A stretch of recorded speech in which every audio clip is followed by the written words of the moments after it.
What an absolutely polarizing moment in American sports, in American history. And it is a football Monday. We're kind of probably going to ping pong back and forth here because we're in a polarizing moment. You know, we have already the Ravens are in uh, training camp. The rookies are. They've reported over the weekend. But as we always start the program out, big sales. And we appreciate you guys coming aboard here. So many other options, especially right now, what's going on in our country. I don't know how you can just escape the noise and the news on what happened this past weekend. You know, in my lifetime, I was 11 months old. So obviously I had no cognizant memory of JFK being shot, but I was 11 months old when JFK was shot. In 68, when Martin Luther King and when Bobby Kennedy were killed. I remember Bobby Kennedy being killed because I'll tell you why. His train went by Norwalk, Connecticut on the way up to Boston. And I remember everybody being on the side of the railroad tracks. This may be a little bit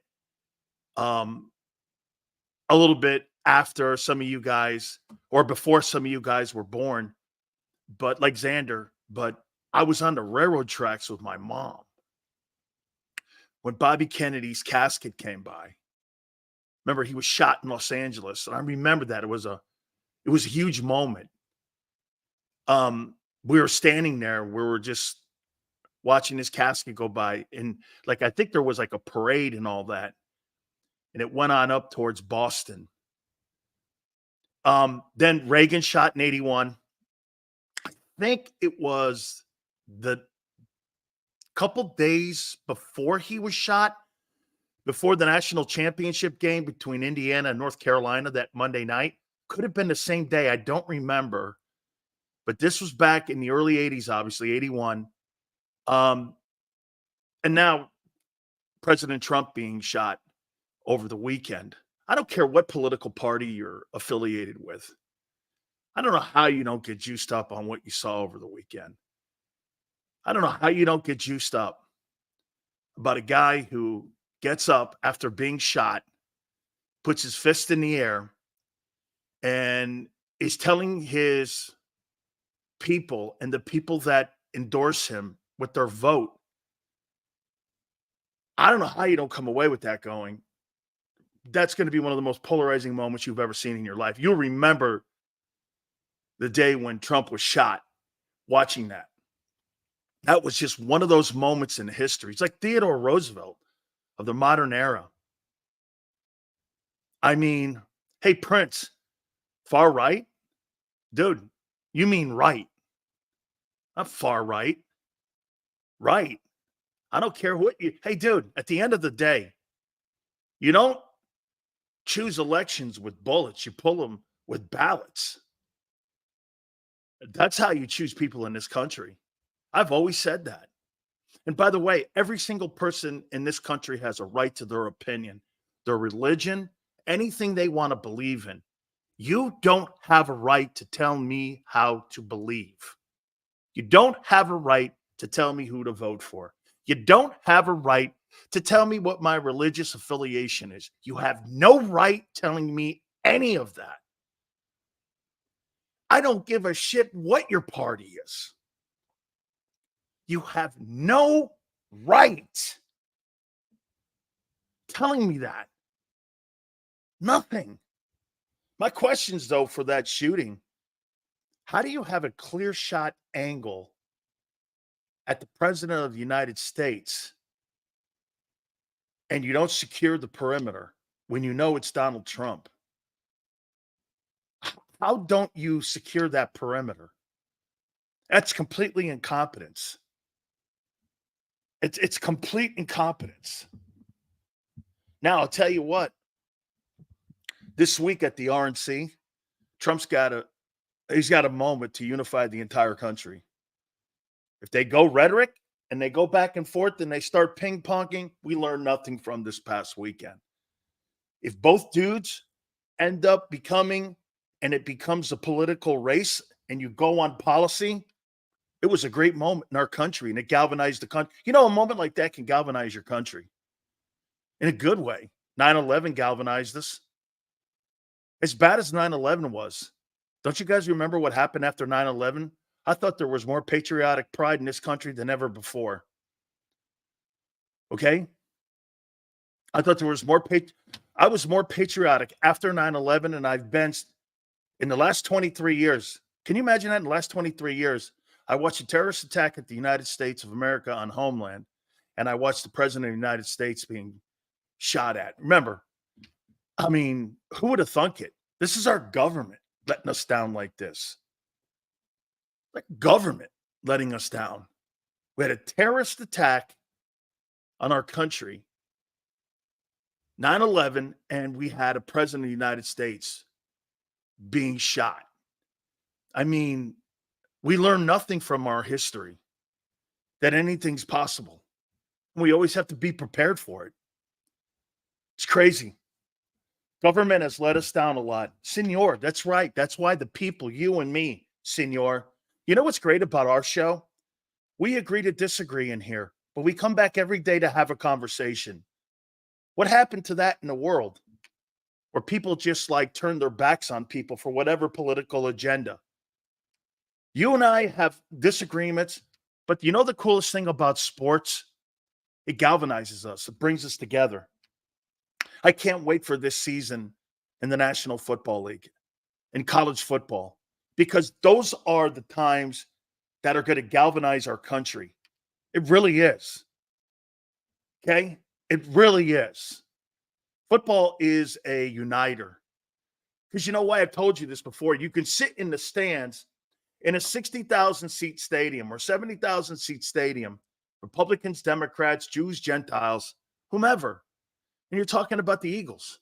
You're talking about the Niners, the Bills, the Commanders, what have you. It's pretty cool. That's the coolest thing about sports. It's the greatest thing about our country.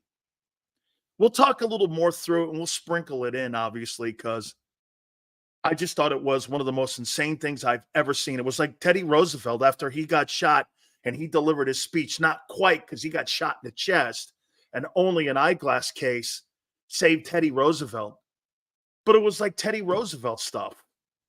Guy wanted to get up and go back and say some words. Secret Service says, we'll have none of that, sir. And they took him, and I'm sure we'll see a lot of them at the RNC, especially tonight and maybe on Thursday for sure. That's going to be unbelievable to watch. So I hope we take advantage of this moment. Okay? I don't have a preference, but everyone is entitled to their opinion.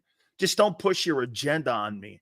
I don't see left or right. Hey, Prince, I try to do that, but it's hard when you see a moment like that and you watch a guy get up off the turf after having an assassination attempt on his life because he has a different political agenda. How could people call that guy Hitler? Hitler gassed 6 million Jews. How is there anything remotely close to that guy? How do you go on television saying that and making that comparison where that guy sent his own people to death and then had the orders to gas 6 million Jews? And you have television and news hosts that go on the air using that reference and that comparison, and you shake your head and you go, where did you get that from? That's what infuriates people when you hear that. Hitler gassed 10 million people in Europe.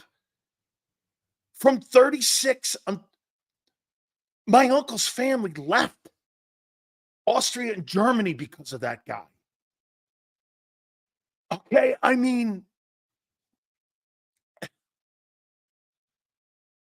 hey, dude, I don't believe in anything on both sides when it comes to I don't. You're entitled to your opinion.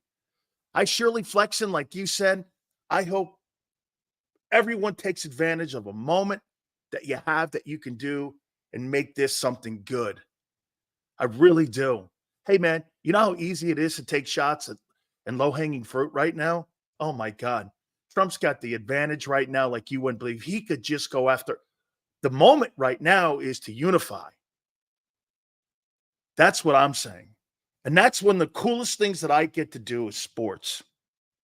It is, man. You know why? I think sports unifies. The reason I opened my show like this is because I don't know how you can't talk about it on what you saw as Americans, whether you like him or not. You had to go, that's sad. My aunt cried, and she can't stand Trump. And she's like, that's no way to do this. Absolutely no way to do this.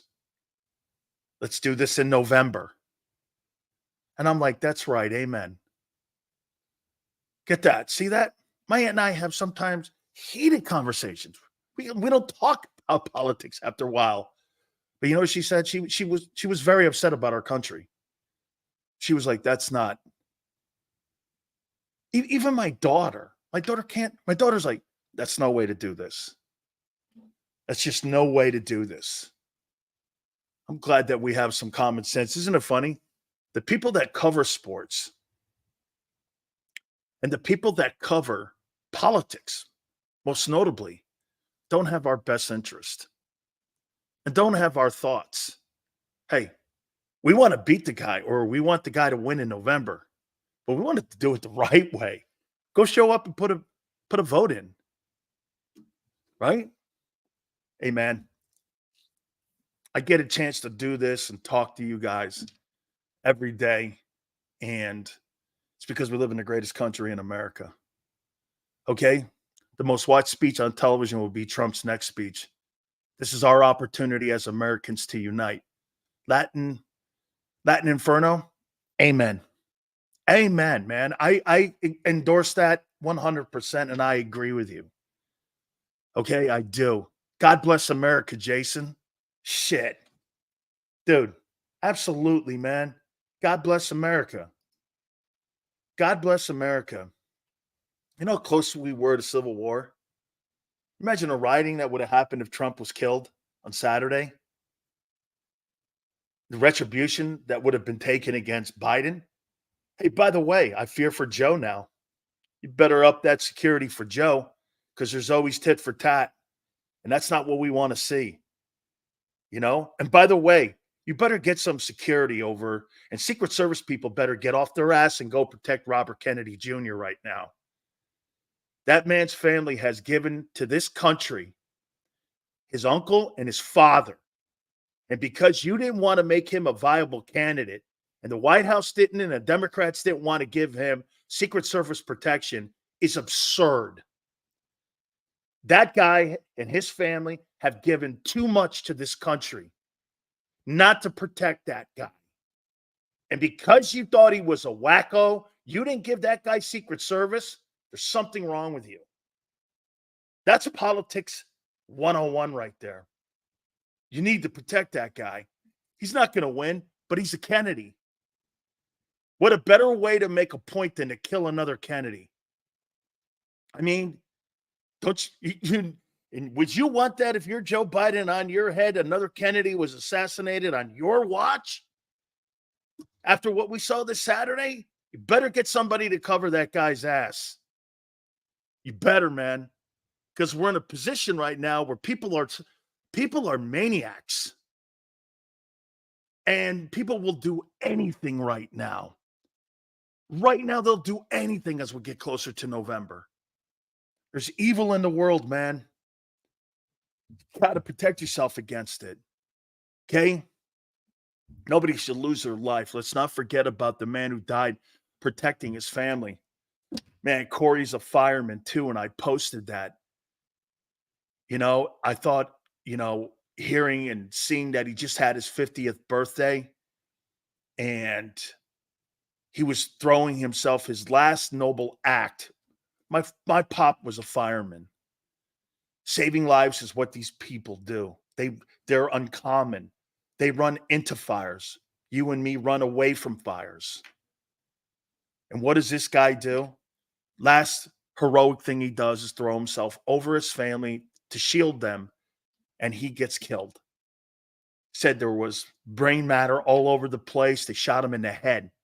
A bullet that was aimed for Trump hit him in the head because he supported Donald Trump. He was killed because he supported a presidential candidate. Shouldn't happen in America, man. It just shouldn't happen. It's just not cool. Man, guy was a firefighter, so it kind of touched me more. I mean, I saw his gear. I got gear like that. My pop has that stuff. My pop was a fireman for 30 years. 30 years. He was a fireman protecting people. My aunt and my grandma and I used to go watch him fight fires. These guys are legends to me. Every one of those firemen, I used to spend my life in those firehouses in Stanford. My pop would spend the night, and I'd sleep on the cot with him. And every time they had to go out on calls at night, I'd sit there with the dispatcher until those guys got home. I'd go up and down the fire poles back in the day with the rice bags. When you landed, you go from the third floor, there's a second floor one. I used to do all that stuff. My grandpa used to take lunches. I'd go spend the night in the firehouse. I love that, man. All right. It's not enough of that because we'll sprinkle it back in. So let's get into some sports here. How about this? As I said, the Ravens, their rookies reported on the 13th, which was Saturday. They're already in the building. How you doing? Okay? How you doing? Right? Prince goes, it's a fucking sports show, bro. No, it's not. It's a people show that talks sports. Hoss, I've never done just a sports show. You got me wrong, Prince. For 34 years, this show has been more than just sports. It's been more than football. It's been everything. I don't run from anything like Angelo says. It's not just a sports show, okay? We talk everything. James, thank you. By the way, I see you over on Twitter there, James. Appreciate that. Prince goes, holy cow. Sills, relax, kid. One day we're going to get that thing figured out there, Prince, where everybody can talk. Can't wait till we do that. All right. We hear you, Sills. Let's move on. You know what? Me too. I want to do that. So here are the teams that are reporting tomorrow, and their rookies reporting. I think the Eagles report on the 23rd. So that's the beginning of next week here. Bills report tomorrow. Their rookies, Bears, Chiefs, Chargers, Giants, 49ers. We're here, folks. It's time for training camp. Are you ready to rock and roll? Okay, are you ready to rock and roll? You're here. Hey, summertime's over. You're a football player. Your summer vacay is over. It's time to go to work now, man. You're getting yourself ready. You're starting to get ready to pack your bags, get into U-Haul, send your ass wherever you're going, wherever you're living currently, if you don't live in that residing city. It's here, baby. It's here. Okay, JM, I like the Chargers' chances this year. Please hit the like button too, guys. You know how we are. We're trying to get to 200 likes each and every single day. So thank you so much. I appreciate it, okay? Okay, here we go. So many teams are reporting this week. Looking forward to it. All right. I heard something, I think it was in the Philly Voice, if I'm not mistaken. And I want to hit on this first. By the way, Gary Cobb at 4:30. Our friend Xander's going to join us at 3:30. So please hit the like button.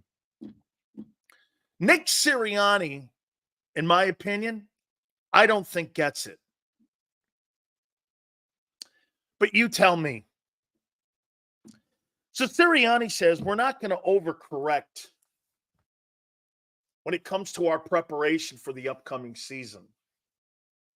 In 22, they got out to an 8-0 start. In 23, I think it was a 5-0 start they got out to. Was it a 5-0 start, something like that they got out to? So he believes that they're not going to do anything to kind of overcorrect. So basically, they're going to prepare the same way that they prepared this past season for the upcoming 2024 season. I think that's a fatal flaw because I think every single team is different and every team has to be prepared differently. I don't think you can have an organizational mentality on preparing. Some teams are more littered with veterans. Some teams are more littered with inexperienced players. Would you really prepare the 2024 Eagle team the same way you prepared the 2022 team? Let's ask that question first. And let's see how you look at that. Would you prepare this to let's go with the latest Super Bowl team. Would you prepare this 2024 team the same way you prepared the 2022 team? Would you? Would you prepare the team the same way?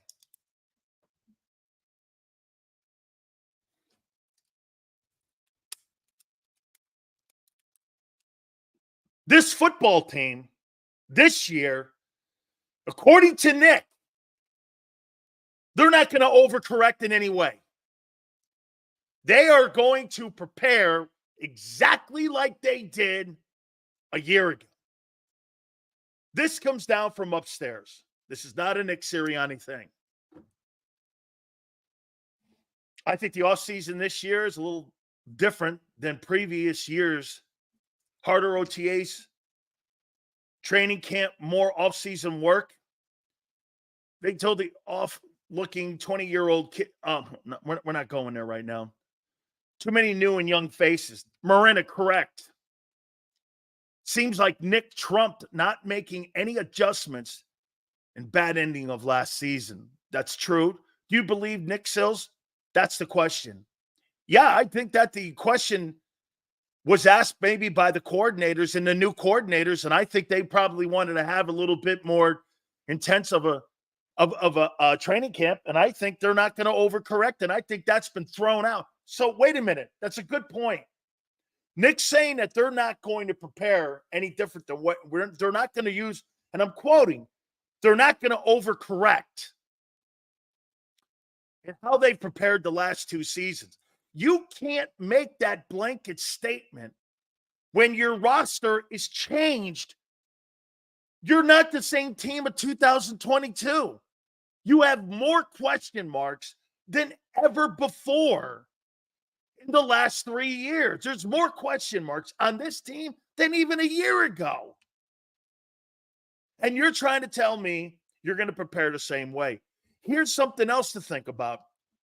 Every single thing that you did this past season and your preparation affected your team at the end of the year because you ran out of gas. So, what was the difference between the year previous and 23? It was experience. Players knew how to prepare. Easier schedule. Not as hard of a quarterback list that you had to go through. So many things are different. Every year is a different chapter when you're talking about an organization. It's not the same. You don't do everything the same. I think that's a fundamental mistake. And to me, if you start the season and you do all the shitty things, so get this, they're not going to prepare Nakobe Dean for the upcoming September 6th game in Brazil because they don't want to get him hurt in the exhibition season. How the fuck do you know if the guy's good or not? How do you know that?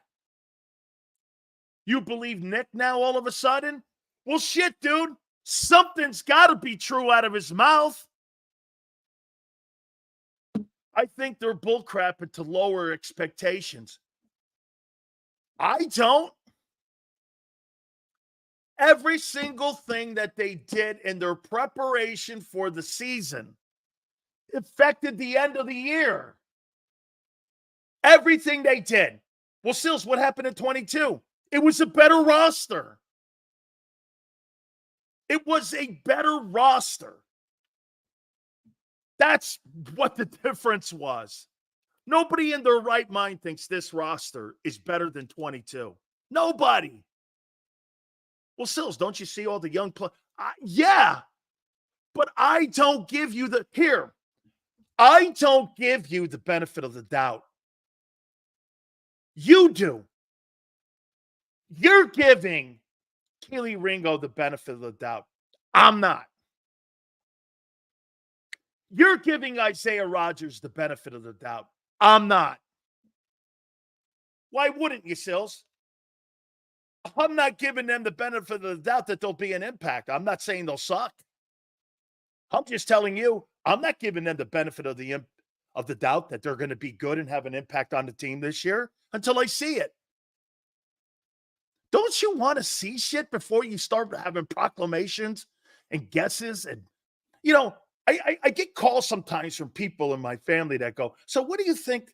Why was this late? Why? I don't know. I have no idea. I don't run the company. And I don't throw that out why something is what it gets here when it gets here. That's right, Cosmo. They need to validate it this fall that they're going to be an impact. Sills, I think how many people here think the secondary is going to be massively improved? How's it going to be massively improved when Nick says they're going to do no fundamental changes whatsoever in their preparation for the upcoming season? So that means you're not going to have really a lot of exhibition football with your guys that are going to be your frontline guys getting ready for September 6th down in Brazil. How do you know that you're going to be ready and prepared? You haven't practiced very much. How many practice days do you think the Eagles have had? Let's take a look at that. How many total practice days have the Philadelphia Eagles had? Okay. How many have they had so far with these new coaches? What would you think? 20 days? Okay, 20 days? How many people? 20 days? You're going to get another 14 or 17, so 37 days. You think you're going to have your young group ready to rock with 34 days of practice? Truly, you think that? Is that right? You think that, correct? Well, I don't. With new coordinators, being asked to do new assignments because your quarterback and your secondary and everyone is going to be in a position where, guess what? They're not going to pretty much do the they're not going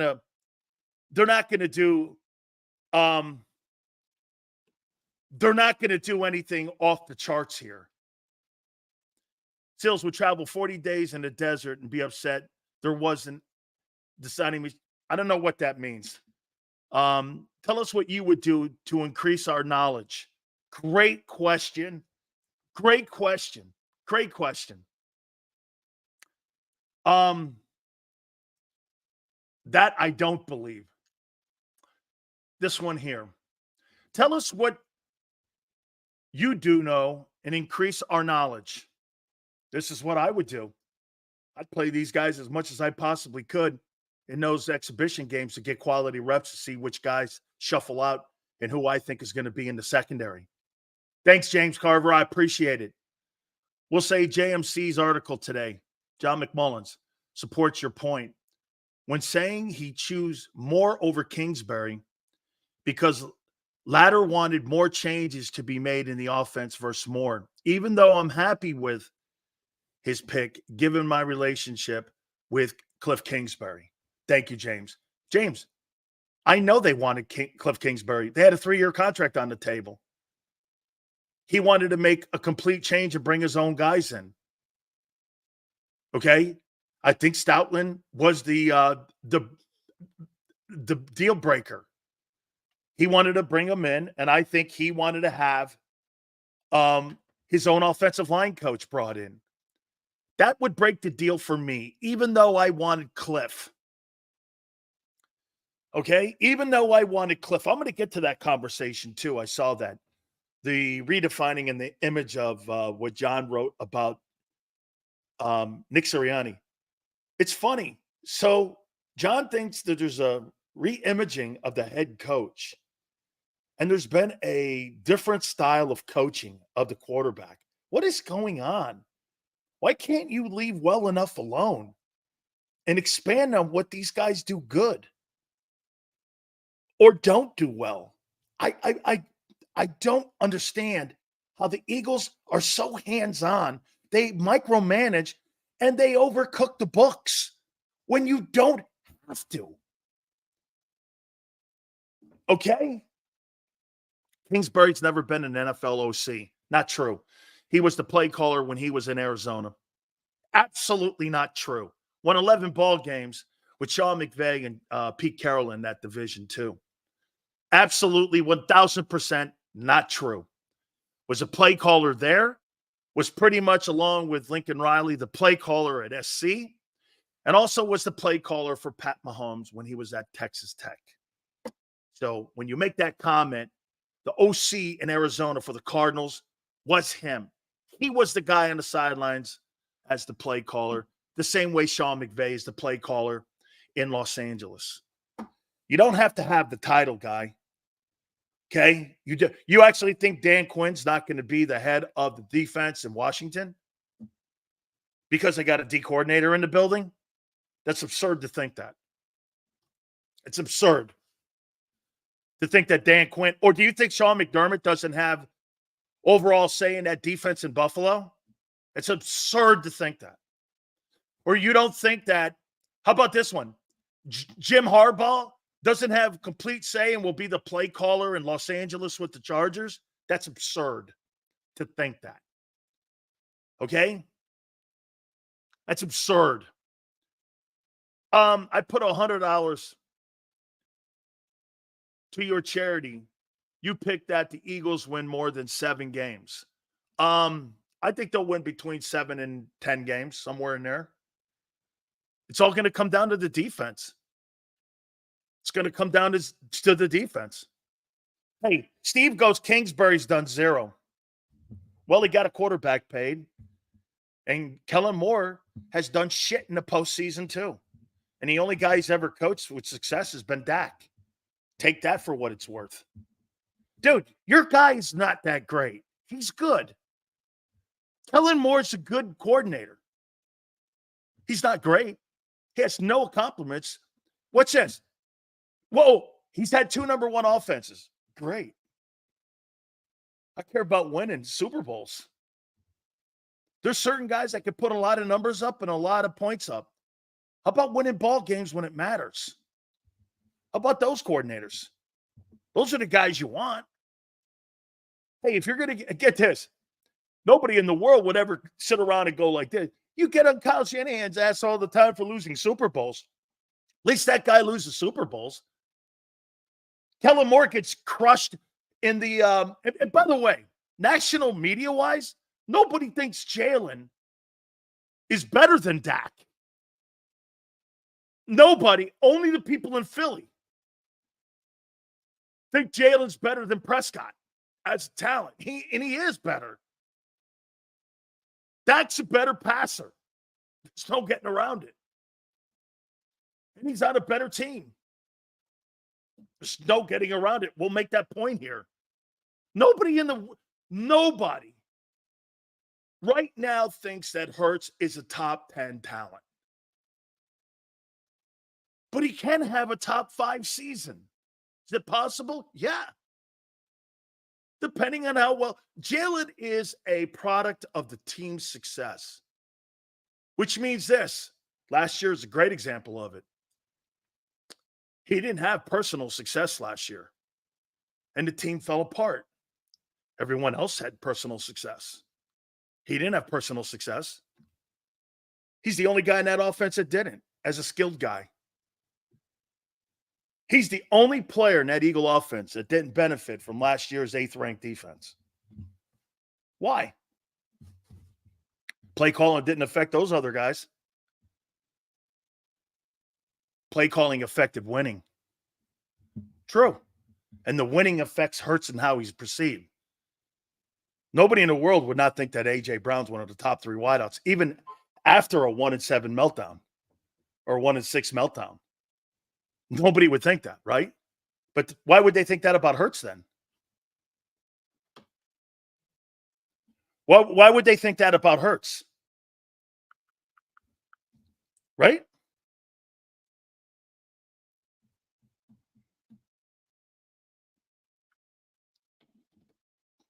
Okay?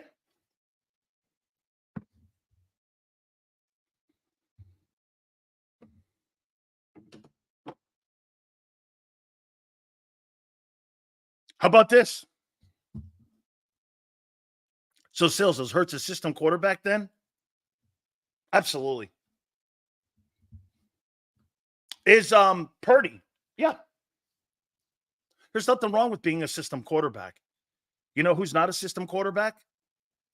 Guys like Mahomes, Allen, players like that. You know why? They're only a product of their own talents. And if the more talent you put around, there's a reason you have lesser talent around those guys because they're assuming you can carry the football team. There's a reason there's more talent around Purdy and Hurts because they know they can't carry the team. When you spend that kind of money, did you see that number too? What is that number? Let me throw this at you here. So Howie has the most expensive football team in the league. Here it is. And I read this here. And I think it's in 2025 or 2026 that the bills are due. And that Howie's going to have to start adjusting some of his contracts. Because at the end of the day, he spent well over $255 million. He spent like nearly $300 million right now with cap money that's going to be due over the next 2 years. You get ready for football, doing football activities. The D and the O both learn new stuff. Okay? Agreed. According to Chris Kaufman, the Eagles have over $300 million in future cap debt. Think about that. Over 300, and I think it's like 15 million in future cap debt. Well, and here, well above the 255.4. No other team is over $300 million but the Eagles. Now, here's the one thing and the one saving grace that you do have. Howie has shown a propensity, and so have the Eagles shown a propensity to restructure these contracts. But again, it's about revolving door. The football team in 2 years will not look the same because of the expiring debt that's coming up. Bills are due soon. If Howie doesn't start adjusting, this is one of the also reasons probably why they weren't going to get into a long-term contract with Reddick because of the age. This is probably why they can't spend a lot of money on defense. You know, the one thing that the Eagles don't have to do, you never have to worry about them cutting guys on defense that have giant contracts because they never sign guys on defense with giant contracts. Like the Bills had to get rid of a ton of guys on defense because it was going against the cap. Same thing with New Orleans. The Eagles don't do that because you know why? All on one-year deals, all mostly on 1 or 2 year contracts at best. You never see a long-term contract with anyone. And so that's why they kind of like, and will always be a top-heavy football team when it comes to their salary cap. So next year and the year after, you got $300 million in debt to your cap. You know how a lot of people keep bringing it up? You know, LJ always brings up, look at the cap hits. Okay. Well, according to Chris Kaufman, coming up in the next 2 years, you have the biggest number owed and how much you have going against your salary cap, which means this, new structuring of deals. Well, who are you going to give a new contract to? You going to restructure Hurts? Are you really going to restructure a quarterback if he doesn't have a good season this year? Are you going to restructure that contract? You know, Jalen has a no trade clause in his contract. He's pretty much got the Eagles by the short hairs on that. He doesn't have to do anything. He could sit and let that contract expire out and play through it, and he doesn't have to do anything. You know what? Signing early like that for him has been an advantage to him. He barely had to prove it 1 year, albeit a good one. Getting to the Super Bowl, having a really good season, no question about it. But really, he doesn't have to do anything. Jalen Hurts doesn't have to have great seasons to keep the Eagles on their toes when it comes to salary cap because he has all the advantage. You got 3 more years on that deal before you can even contemplate doing anything. You owe him a ton of money, and the cap hits start escalating. What are you going to do? Go to him and ask him for new contracts? If this guy doesn't pan out and you owe $300 million, you have the highest number of any team, according to Chris Kaufman, in the next 2 years. Who are you going to restructure? The wideouts? You're going to have to go back and deal with all these players again and lower their number. Every one of these guys. Is Barkley going to be on the team in 2 years? You know, I heard John McMullen say something about Barkley. Okay, watch this. 215 goes, Sills, who's worried about 2 years from now? Howie. Howie is. Howie's worried about it. Roseman's been doing this without any real financial issues for a good while. I think I'll take his moves over some reporter and a YouTube guy. Hey, Slagger, he's done a really good job. Okay, so you got to a Super Bowl and you spend the most money of any team in the league. I'm going to make this point to you, my friend. If you don't do anything with this money that you've spent, it's been the biggest disaster in Eagle history. If you spend over almost $500 million on player salaries and you don't win a Super Bowl, you think that's a success? Do you? I don't. Reporting what the other media says about Hurts, Sills, are you going to hop back on the stick when the media sees Hurts being a top? Lord Vaughn, yeah, because that's what player accountability is. If a player plays himself back into the top 5 like Lamar did, yeah. See, once again, Lord Vaughn doesn't get sports. There's no take set in stone. There's no such thing as a take set in stone. Carson Wentz's career wasn't set in stone. Baker Mayfield's career hasn't been set in stone. Saquon Barkley's career hasn't been set in stone. I actually like what John McMullen said about Barkley today. Saquon Barkley's been a good player. He's not been a great player. And the easy go-to is, well, he was on a bad team. Well, he never elevated it. Derrick Henry elevated the Tennessee Titans to an AFC championship game on a shitty team with Ryan Tannehill as a quarterback. In the last 4 years, Tennessee's been to an AFC title game on the back of Derrick Henry. He elevated that team. Barkley's never elevated anything, and he was the second pick in the draft. Henry was a second rounder. Who's had a better career? Henry was a second-round draft choice, and he's knocking on the door to Hall of Fame. Barkley was the second pick. And in 6 years, he's had 3 1,000-yard seasons and been hurt 2 of the last 4. By the way, this is who he is. He doesn't elevate teams. I'm with John. I think he's a good player. I do. Do I think he's a great player? No, I don't. Do I think he's Josh Jacobs? Absolutely not. Josh Jacobs was on those shitty Raider teams. Look at his career. That guy's had monster numbers. I mean, the Raider O-line's nothing to write home about. Shit, Joe Mixon had 1,000 yards last season on a shitty Cincinnati team. Okay? Barkley hasn't even had a decent vet. I think he's a good ball player. You know who I think he reminds me of a little bit? I think he reminds me a little bit of Reggie Bush's career. I think Reggie Bush was a really good ball player. Do I think Reggie Bush was Reggie Bush, USC? Absolutely not. I think Reggie was a good player. Like, how about this one here? Well, that's not fair because Mark Ingram had 2 pretty good teams. He had the Saints and the Ravens. So that's not fair. I wouldn't compare him to that. He's had a couple 1,000-yard seasons. Mark wasn't really a superstar player at either place because they had dual backs at multiple places. But Mark was a pretty good ball player. But Barkley's numbers have not been great. Bad talent. Okay. It's the only thing I've seen. I thought his rookie year he was good.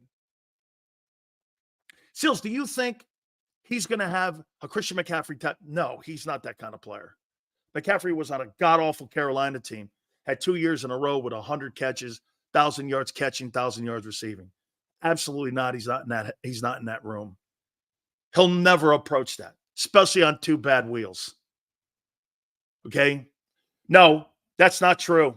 Tennessee had some of the worst offensive lines in the history of the NFL. That is not 4 Pro Bowlers. Who? That is not true. Derrick Henry made them look like Pro Bowlers, dude. Are you trying to tell me you think Saquon Barkley is in the same room as Derrick Henry? Are you out of your mind? Are you out of your mind? I do my homework, David. I don't need you to tell me. Okay? You know better than post them. This guy, name me one wide receiver that he had in that AFC title game that had any impact. It was probably AJ was on that team. AJ had 60 catches. They didn't even use him. They didn't even lose him. Titans had the worst line of either RB's career. James, don't see when you tell somebody that, it's always trying to blow up their guy. He's had some of the worst offensive lines in history when he was in Tennessee. No excuses. No, you're making an excuse for Barkley. Let's move on here. So rent's due next year and the year after. Do I think Howie is going to be able to manipulate through that? I do. I want to get into this other topic now.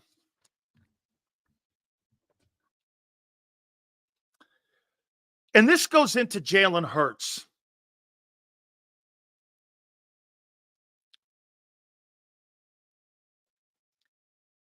So the top 10 quarterbacks from executives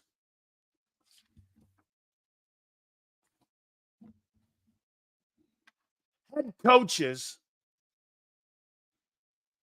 and general managers came out through ESPN. And here are the top 10 quarterbacks according to executives. Number 10, Dak Prescott. Number 9, Jared Goff. Number 8, A-Rod. Number 7, CJ Stroud. Number 6, Justin Herbert. Number 5, Matthew Stafford. Number 4, Lamar Jackson. Number 3, Josh Allen. Number 2, Joe Burrow. Number 1, Patrick Mahomes. Hurts is nowhere on this list. Honorable mention according to some. And I put mine down, my top 10 out of those 10, because those are the 10 best in the league right now. Those are the 10 best. I got Herbert 10th.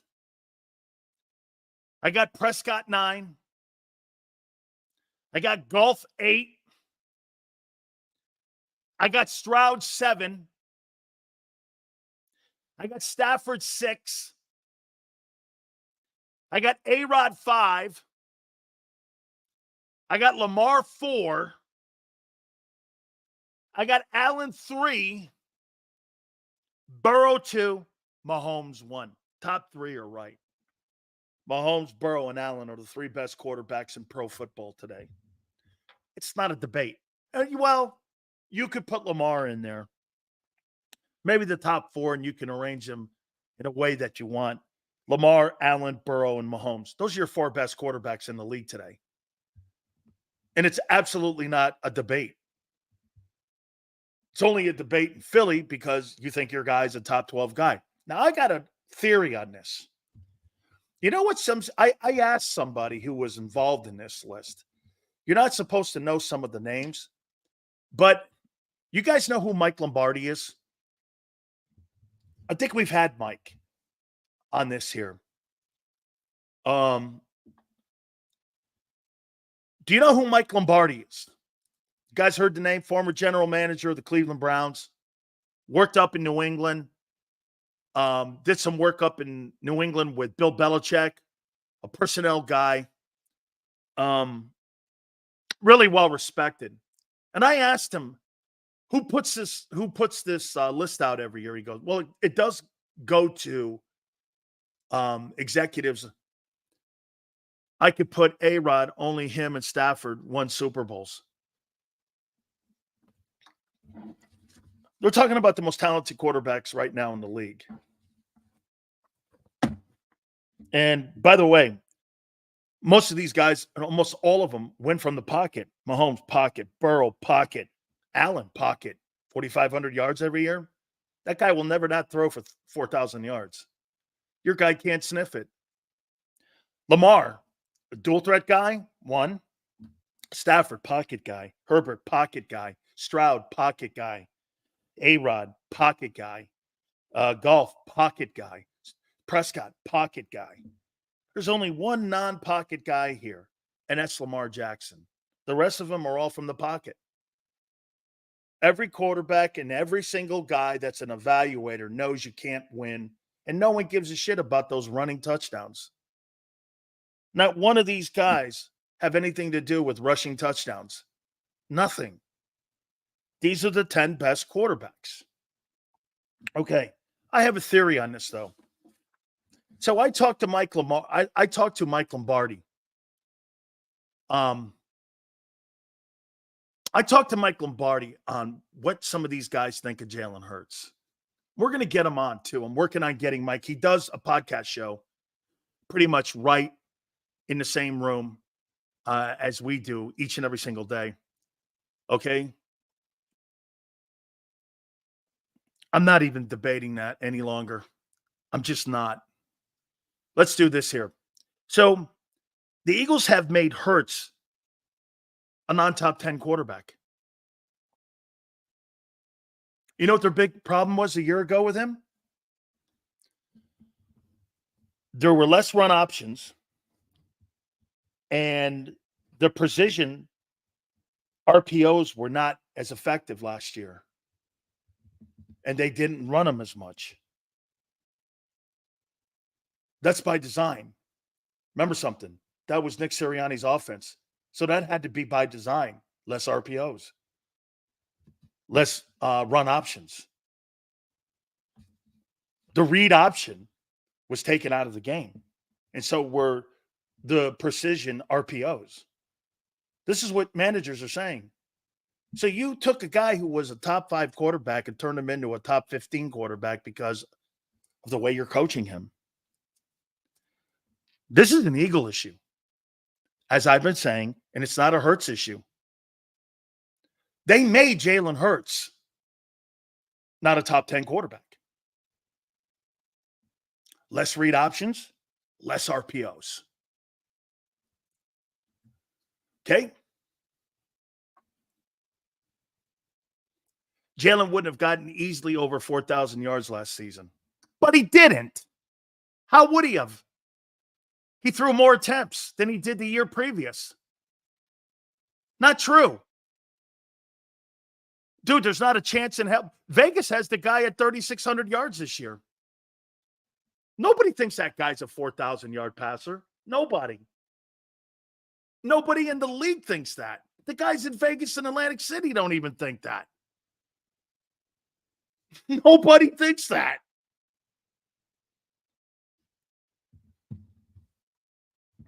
Okay? Hurts was hurt. Hurts was hurt last year. I heard a guy on with the Birds 365. Jesus, criminy. You'll find something that wasn't there. He was never on the injured reserve at one time. And if he was hurt, why didn't you sit him? So you're trying to make the excuse of play calling and injury and not blame the quarterback for his play is pathetic. It is pathetic. Mahomes plays hurt. Most quarterbacks play hurt. It's pathetic. Excuses are like assholes. I mean, you make them up for a guy. Why are you protecting? Hey, stop falling in love with Jalen Hurts. Fall in love with your team. I don't give a shit about that kid. I care he wins. Not going to dinner, nor you. You're not breaking bread with him. You're not going over to his house for dinner. Who gives a shit? Play. Win. That's it. Don't give a shit about him. So just because they're good statistically doesn't mean they'll win a Super Bowl. Just ask Delfer, Foles. Marino was good. Kelly also. Yeah. The Super Bowl has no indication on what kind of talent you are because there's been so many things happen. It's a one-game scenario. The Super Bowl, unless you're winning multiple Super Bowls, it won't. Get this. Do you think the Super Bowl for Trent Dilfer defines his career? He won a Super Bowl. You think that defines his career? Does anybody in their right mind think that Trent Dilfer is a top 20 quarterback in the history of the league? You think that defines him? Absolutely not. You think Jeff Hostetler winning a Super Bowl, that defines his career? Or you would name him a top 20 quarterback? What are you, crazy? Nobody would ever take Jeff Hostetler or any of those other guys over Dan Marino or Warren Moon or Jim Kelly. Nobody. Those are truly great quarterbacks we're talking. Okay? Sills, so you think Hurts should stop running and turn into a pocket passer? No. No, I would have a completely different conversation about Jalen Hurts if Jalen Hurts were the 22 Hurts. Okay? Let's see here. Sills Glaze Trump. What's Trump have to do with Jalen Hurts? Please, that makes sense. Hey, Prince, what does Donald Trump have anything to do with the conversation of Jalen Hurts being coached completely different by the organization? And now they're trying to even redefine Nick Sirianni. What does that have to do with anything? How did you tie that in with your feeble brain? How did you work that in? Pretty interesting. Because if you could show me the tie-in, I'd like to know where Donald Trump has anything to do with the evaluation of what most people and scouts and general managers have to think about the way Hurts is looked at today in the league. What in the world does that have to do with anything? Or is that just something that you wanted to throw a subtle shot to the side? What does that have to do with anything? Funny. Hey, by the way, really cool to see the Eagles and the Steelers making a public comment about, the tragedy in Butler, Pennsylvania. 35 minutes to Pittsburgh and 3.5 hours to Philadelphia. You guys don't say anything. Yet what you guys will do is you'll do all kinds of stuff. You'll do June 19th. You'll celebrate all kinds of other dumbass holidays and all these other things that you'll do. But what you won't do is, because it was a Trump rally, the National Football League doesn't want to go there when there were Pennsylvanians that were injured and one was killed and one was a fireman. And you don't have the fucking balls to sit there as a league and to sit there and at least show some sympathy for the families and for people from Pennsylvania. Pretty fucking low. Pretty fucking low. You'll tell me who to vote for, but you won't celebrate Corey, who was a fireman in that county, and the two leagues, they'll put up all these fucking banners, but what they won't do is they won't celebrate and they won't talk about the horrific situation that happened in Pennsylvania. Okay? Give me a break. June 19th is now an irrelevant holiday. Hey, dude, no, not to me. You want to keep making ones up? Have at it. More days off for me. It's great. But when you take July 4th away from the park services, I got a problem with it. Celebrate it all. Hey, by the way, stop fucking crying. Stop crying. Hey, stop crying. This man says that June 19th is a dumbass holiday. It was just made up about 3 years ago, wasn't it? 4 years ago? Hey, Prince, you don't have to be here today. Take the day off. Take the day off, guy. Go harass someone else. Okay? Go harass someone else, guy. I'm not into it today. I'm talking about you did not say a word, and this is more about the NFL not celebrating the life of Corey, who was tragically gunned down. But the league will do all kinds of other bullshit and celebrate all kinds of other shit, but they won't celebrate the life of a Pennsylvanian. Okay. Okay. Right.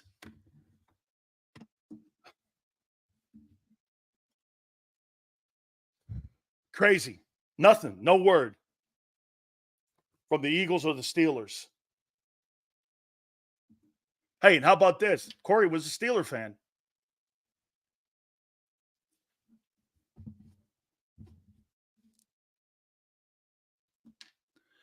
Barkley was playing behind a different roster of crappy old line players every year. Okay. Okay.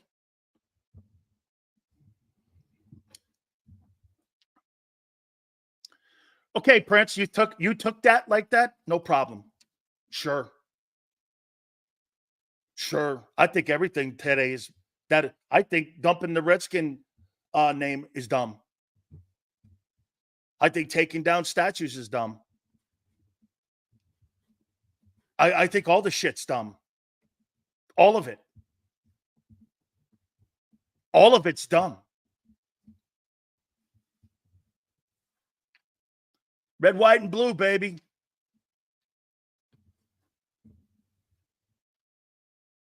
Okay? Mike Tomlin is a coach of a mediocre football team. Mike Tomlin is a great coach. Okay? Whatever, Prince. Take the day off, kid. I said it. Do I think making up holidays today to satisfy people and once again, this goes back to the Dave Chappelle thing, Prince. How far do I have to go to make you feel better about your life? When we're making things up just to make you feel better about your life. Why do I have to go to that extent? Why is that on me? So that you can feel better about yourself. My problem is you making me have to like something. I don't. If you like something that much, good for you, guy. Okay? How far do I have to go for you to feel better about your lives? If you add other things, the way you see things in life. Don't lean on me. to have to make you feel better about your life so that I can feel better about you. I don't care.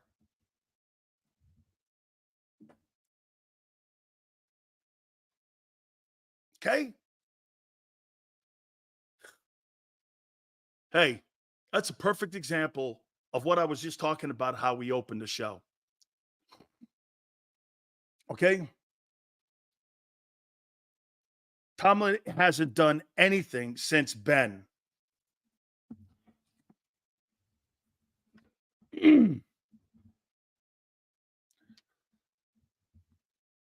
Jalen Hurts will indeed be here. Tomlin's fine. They just need a quarterback. Always has been since Ben. Jason, that has clearly been the problem in Pittsburgh. That has clearly been the problem in Pittsburgh. Make no mistake about it. Absolutely true. Cowher got a Super Bowl when, hey, can you believe that? So let me ask you this. Neil O'Donnell got a quarterback and got a Super Bowl ring and went to the Super Bowl. Right?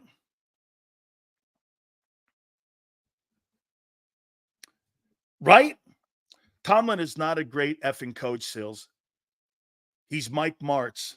I disagree with that 100%. I think Mike Tomlin is a great coach, and he's the coach in the NFL today that I'd want to play for.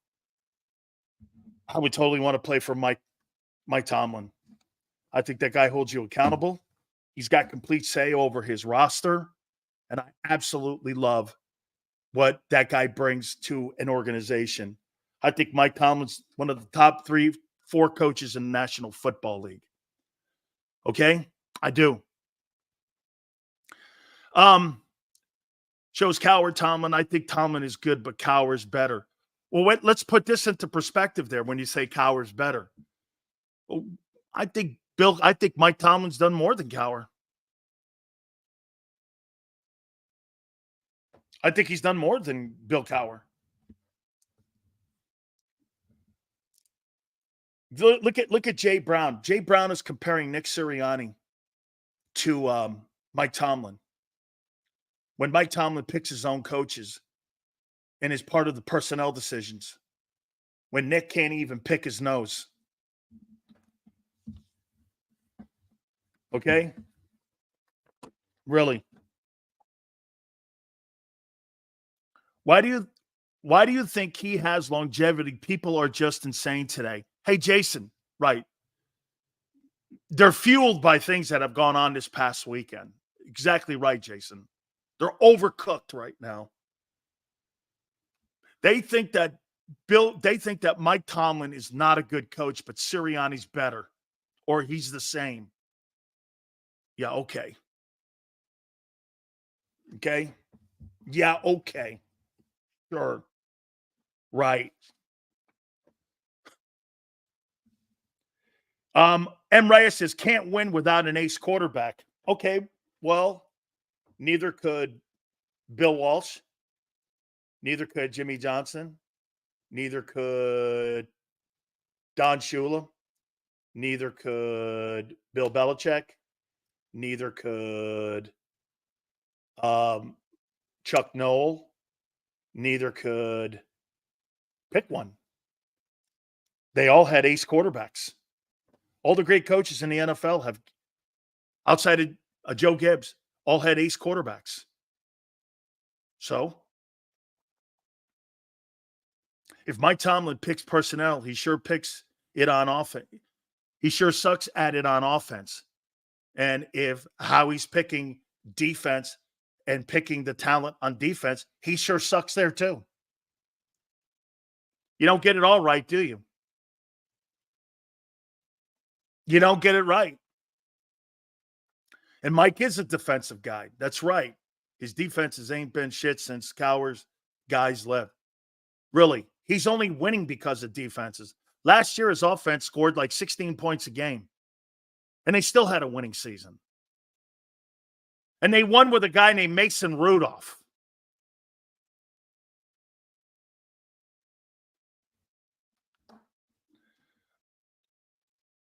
Aikman didn't start out as an ace. The team was 1-15. And as the team got better, Aikman got better. Had nothing to do with developing of Troy Aikman. It had the developing of the roster. When the roster got better, Aikman got better. Don't you see it?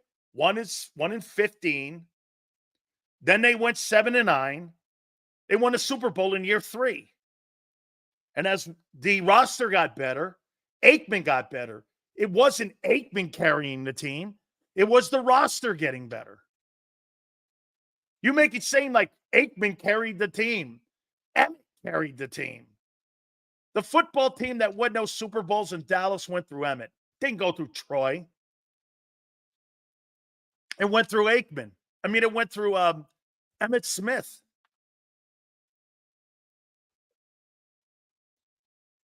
If his offense scores 16 points a game, how's he a great coach?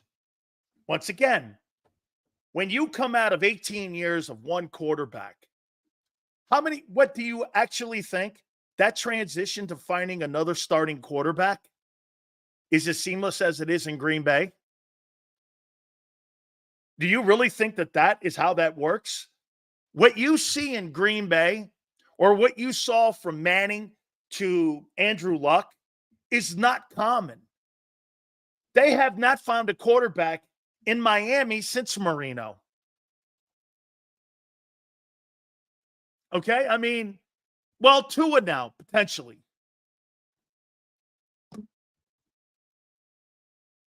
Tua.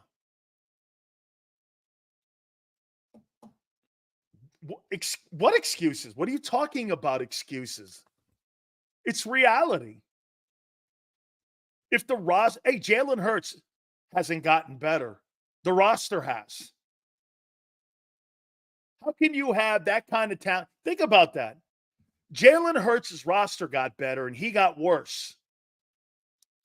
How's that possible? And that's what people in the league are looking at. That's why he's not perceived as a top 10 guy. The Eagle roster got better. He got worse. How's that possible?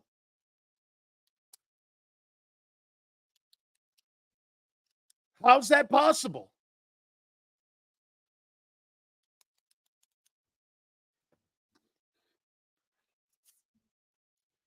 Seals, you think Tua gets paid? Tyreek Hill thinks he should be paid some of the top money of the quarterbacks that are in the league. I don't know, man.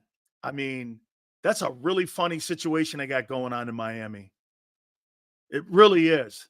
He didn't get worse by numbers besides interceptions. Oh, okay. Oh, okay. Yeah, sure. I guess. Do you know what his quarterback rating was the last 8 games of the year? You might want to look those numbers up. They were atrocious. How about him getting hit and sacked? You crazy? Because his head coach sucked. Excuse number 1. Injured. Excuse number 2. Player, not him. Eugene says Eagle fans really have allowed themselves to be duped into thinking Lombardi's done based on a Kelsey speech. How do you know that? As you say, for projections, you don't know if it plays out. So how can you know Hurts got worse? He didn't get worse last year? Alejandro, he didn't get worse last year in your eyes.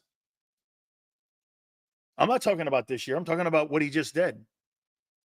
I'm basing my takes on Hurts on who he is, not what you think he's going to be. That's a problem people have. Projections. Projections are like when you say potential. Projections and potential are the dumbest comments you can make about a football team. Projections and potential are things you haven't done. Well, I'm projecting Keely Ringo. Dude, that's fantasy talk. That's like rubbing the magic genie lamp.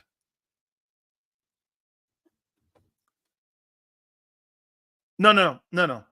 With Sales' dumb logic, Patrick Mahomes got worse with his 50 touchdowns. No. Patrick Mahomes got better because he had to carry his team more. He had to spread the ball around more. Okay, so wait a minute. You don't think Hurts? So do you actually think that Jalen Hurts, with his talent around him, do you actually think that if Patrick Mahomes didn't have that kind of talent in Kansas City, he wouldn't be throwing for 70 touchdowns a year? When you take Tyreek Hill and other players off the team, those numbers are going to come down. He's a better quarterback than he was 3 years ago. Patrick Mahomes is a better quarterback today.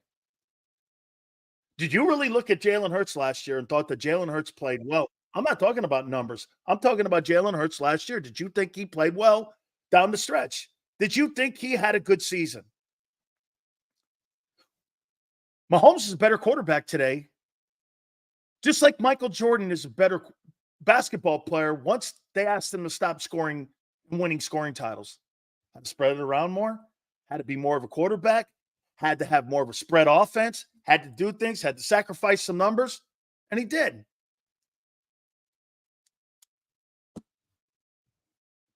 And he did. Jalen will bounce back. Projection, not fact. Put Mahomes here, he ain't winning shit with our defense and coaching.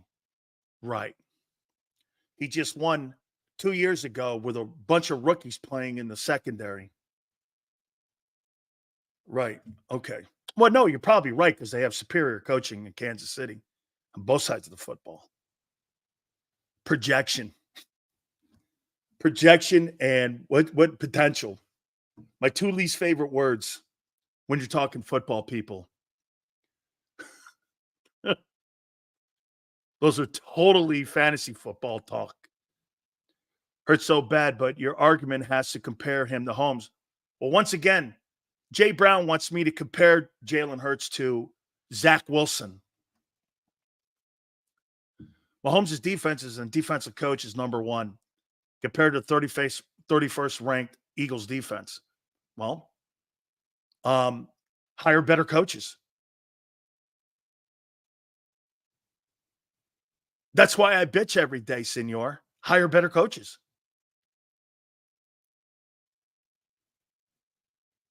Hire better coaches. Andy does. Brett Veach does. Hire better coaches.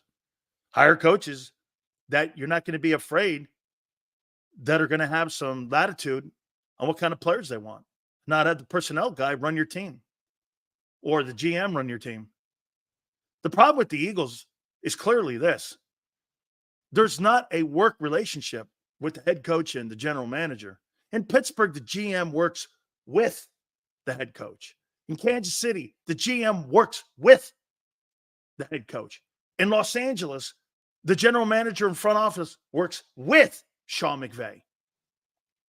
John Lynch in San Francisco works with Kyle Shanahan. Nick Sirianni looks like an employee of Nick's, does he not? That's maybe a little bit of what John's column was about redefining him. You're redefining a guy you hired to be completely different than what you hired. You thought you were hiring a play-calling head coach. Now you're trying to evolve him into being a CEO guy, which he's never had in his life.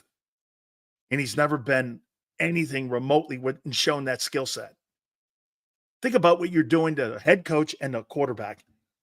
You are actually doing the same thing to Nick Sirianni that you're doing to your quarterback. You're trying to reinvent these guys into people they're not. Nick Sirianni's not a CEO. I bet you this. If Nick Sirianni was a play caller in Cincinnati, I bet he'd do really well. I bet he'd do great. If Nick Sirianni was a play caller in Los Angeles, I bet he'd be really great.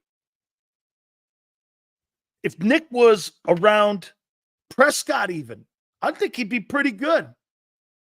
Why? Because those are in the image of Phillip Rivers.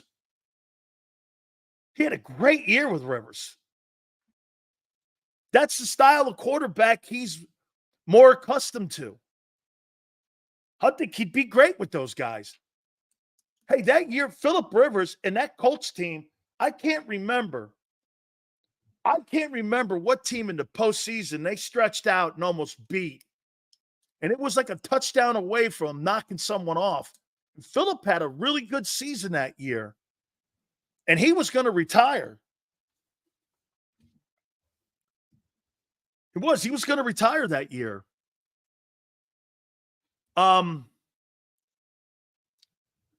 He did good with Brissett and Luck too. Was he I didn't know he was in Indianapolis that long. He had Andrew Luck because I thought he came to Indy with Frank Reich. I didn't think he was in Indianapolis with Arians and Chuck Pagano. I thought he got to Indy when Frank got to Indy. Rivers didn't need Nick to have a good season, Dan. Yeah, he did. Well, get this. His wide receiver coach in San Diego when he had a great year, and Frank was the OC for Mike McCoy. When McCoy was the head coach of the Chargers, Phillip had his most productive year. Keenan Allen had a sensational year with Nick Sirianni. I didn't even realize it, but that's when I met Nick. Frank had, I didn't know that he was already in the building before Frank showed up. Luck was there in 18. I thought that Frank Reich got the job in 18, and he wasn't that. I thought they got Jacoby Brissett in 2018, and Andrew Luck retired after the 17 season. Sirianni was the OC starting in 18 with Luck. I didn't know that. I didn't know Luck was still in the building in 18 because Frank was the head coach. I didn't know he had 1 year with Frank. I didn't remember that. I thought once he got the job, he retired, and then Brissett got the job. I'll have to take a look at that because I didn't think he was in the building then. But the point is, again, this is an Eagle issue. Nobody in the NFL and executives in the NFL are saying this about Hurts now. Here is a common conversation about Jalen Hurts. You ready? Well, they don't run the read option any longer, and it's not as proficient as it was last year. And the precision RPOs are gone. And this is their take on Hurts. Jalen Hurts is never going to be a top 5 quarterback, but he can play himself into a top 5 season if coached correctly. But he doesn't have top 5 talent compared to these other guys. That's not my take.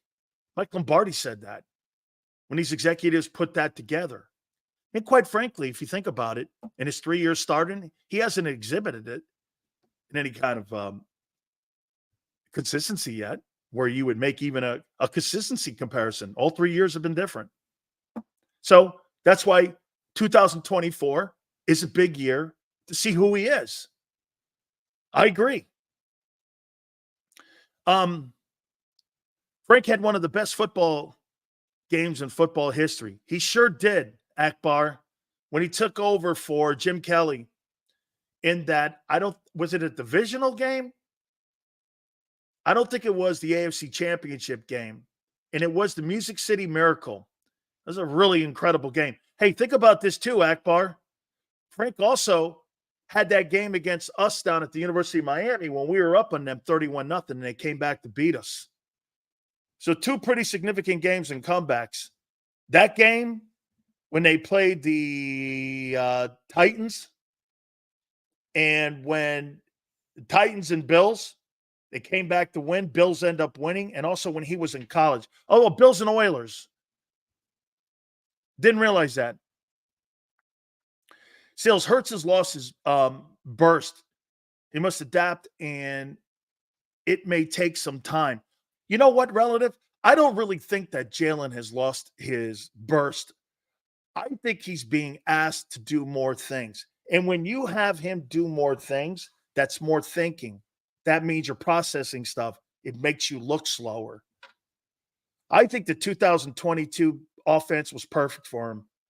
They probably had 7 plays with 18 different looks to it.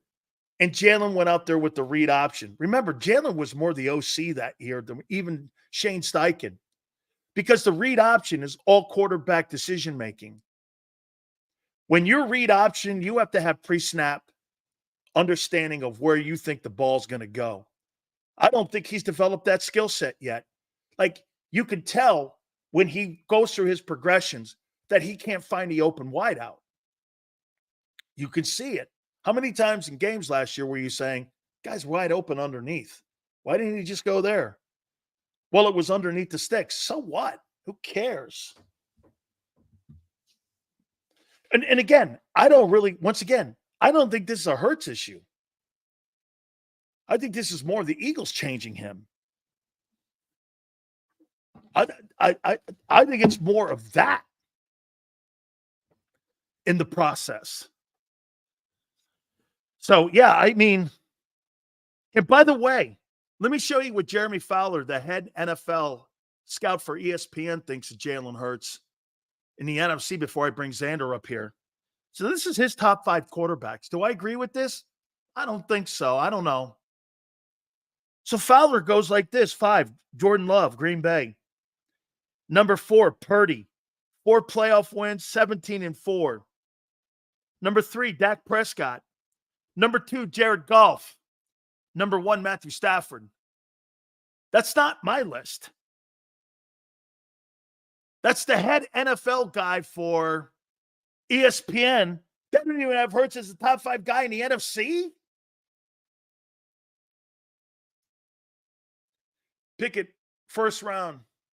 Chance to revive career, then trade. Dude, the Eagles are not going to put Kenny Pickett in. That's not what they're going to do. That organization does not admit failure. So think about that.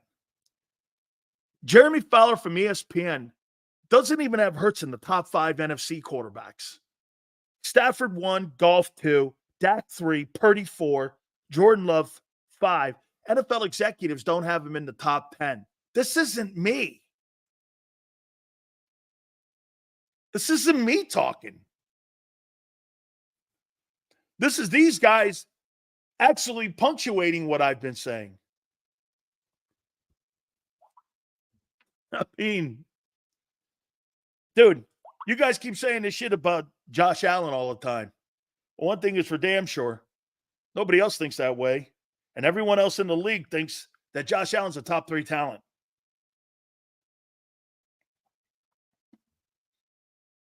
Am I right? What's this? Hold on here for a second before I bring Xander up. Godfather getting conversations because he's posting too much shit on the. Can't get into this. Okay. Anyway, hit the like button here. Without further ado, don't forget Gary Cobb at 4:30. The man, the myth, the legend, our dear friend,